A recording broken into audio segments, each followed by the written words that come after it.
I mean, overall, this team's, 11-4 the last 15. The loss Friday night with Doolittle when he blew it, that hurt because the Phillies handled the Reds at least a couple games. So you had a chance to at least stay within that 6.5. They're currently 7.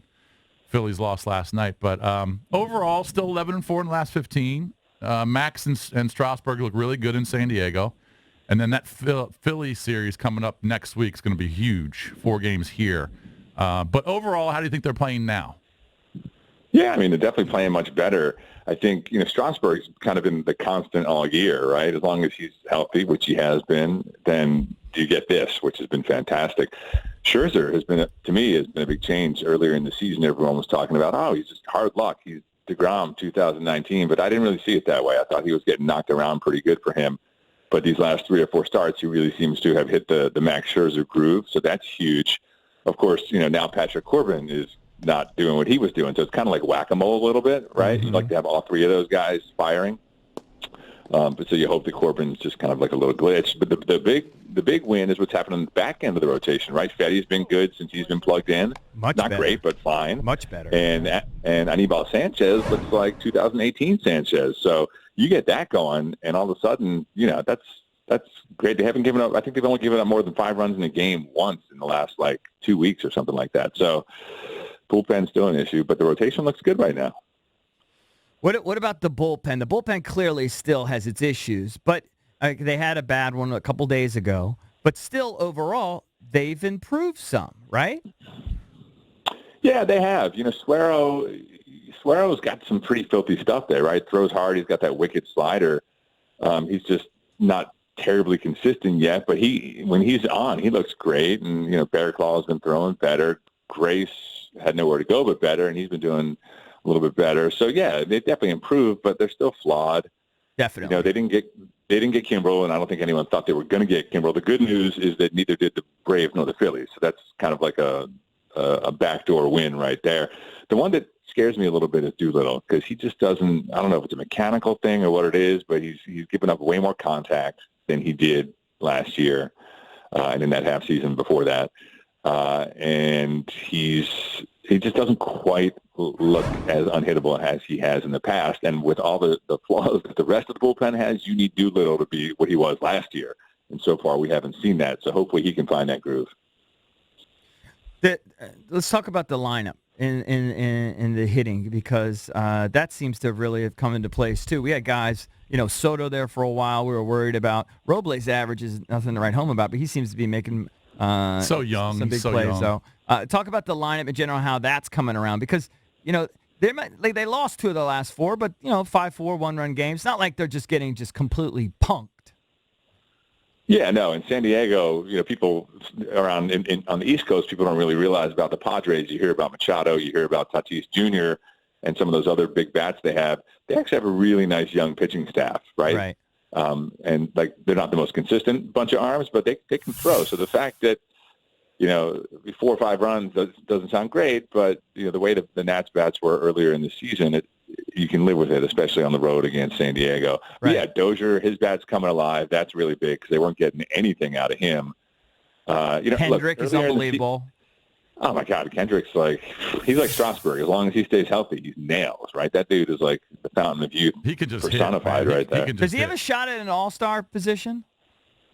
Easy there, boy. 330. Sure. He's 27. He's their best hitter right now. Yeah, they got a shot like my Goldfish was an all-star in 2016. So That's true. Everyone's an all-star. Now you've gone right. goldfish, 2 goldfish jokes. Well, there are. I like it. I think each league has 65 all-stars on their roster, so he's Right. probably Why can't he get one? Yeah.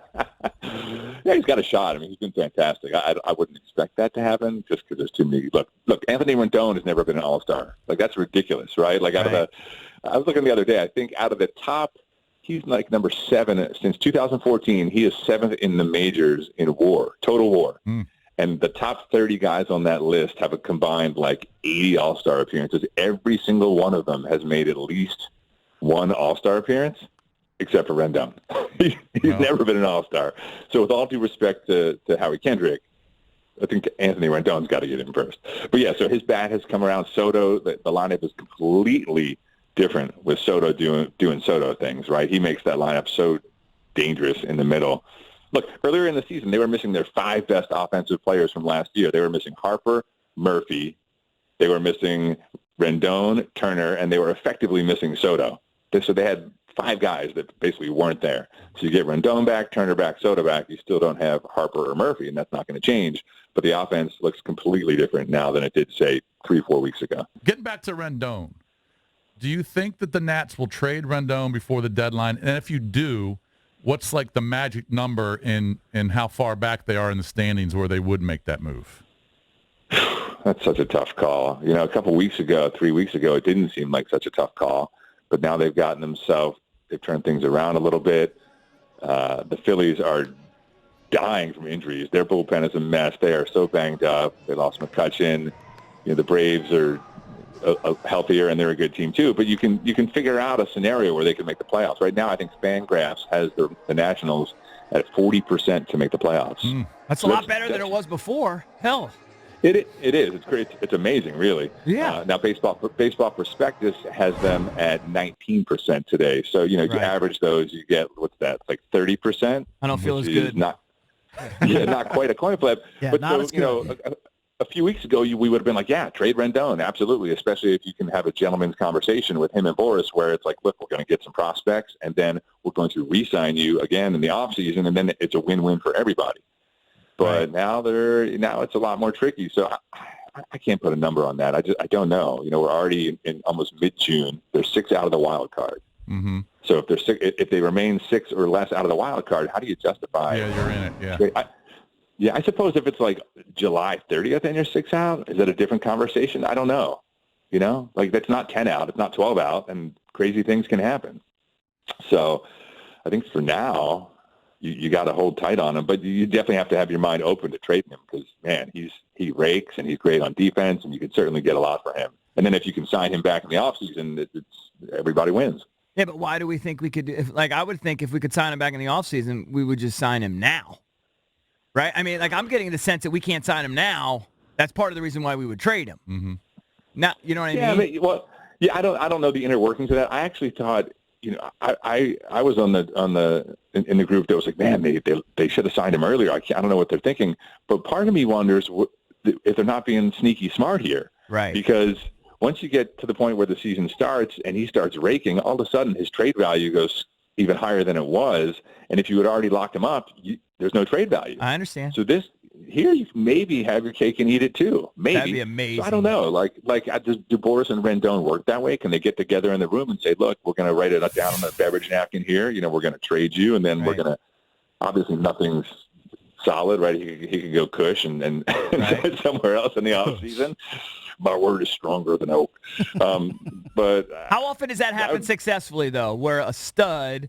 They let him go, and then you like a stud, not just some scrub. I mean, it happened with Chapman, right? The Yankees, but it's rare. It's really rare. Yeah, it's not often. I don't know if it's a matter of making that agreement or if it's a matter of just having the most money to get him back. In which case, you know, it'd be hard to imagine someone not outbidding the Nationals for Rendon, as good as he is. But all right, so who else? Dream. Eddie, who else is somebody tweeted me, so it could be completely fake news, but that one of your colleagues, Jeff Passan, may have reported that the Nats. I don't know. I don't know the wording of it, but that obviously Rendon and I think Doolittle were like, certainly a candidate. If he didn't say candidates, but likely to be traded. But he also threw in there Max's name too, and that's the one that just guts me. What do you put the likelihood on? Let's just say if they're 12, 15 out, and they decide, you know what, we're just done here. We're going to maximize what we can get. What's the likelihood that a stud like Max, who's not even up yet, would be included in something? They won't be 15 out. I'm just throwing something outrageous out there. Yeah. All right.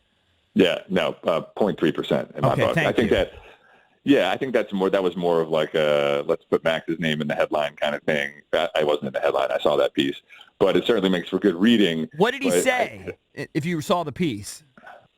Yeah, well, I think it was one of those ones where you kind of tease the name, but then if you read the piece, and I've written pieces like this before, where it's like in the piece and the triple caveat, and you're like, you could imagine a scenario whereby they might trade Max, blah, blah, blah. But in my mind, it doesn't happen because if you do that, he's got 2 years left on his deal, and you're basically signaling to the fan It's base. over. End of the era. Yeah. It's over. We're giving up the next 2 years. Unless, I mean, I suppose, and I think this was the argument that was made in the piece, given that he's got 2+ years left on his deal, the haul that you could get for him, I can't even imagine what that would be. Like, it's got to be the greatest trade heist ever. Right. Like 12 product. I mean, I don't know. It would be crazy. So if somebody really knocked your socks off, maybe, and then you could argue the money that he's owed, the $60 million over the next couple of years or whatever it is, you can go spend that elsewhere. 0%. I said 0.3%, but I can't imagine they get rid of him. All right. What about just given their bullpen issues? And I understand relievers are thought of in many ways as sort of a dime a dozen, and you have a new closer every year. But, I mean, Doolittle's like the one constant kind of guy. What about the idea of him being moved? What's the likelihood? Well, we got nothing back there. It is, but so if they're out of it, like, if end of July comes and they're out of it, and that Doolittle's not going to help you this year, he doesn't have the 2 years left on his deal like Scherzer does. Right. So why not? At that point, if you're out of it, then and you can get something back for him, which, closers, that is like the one thing that draws value in the trade market. So if you can get something back from him that helps you in the future, why not? If you can get a couple decent prospects or maybe one prospect and one major league bullpen arm or something like that, I think you would have to consider it. I think everyone around Washington would hate to see that because on top of being a really solid pitcher, he is an exceedingly decent human being, right? Yeah, great guy. Right. Yeah. So you'd hate to see him go, media, fans, everyone alike, but yeah, I think certainly you would consider that one.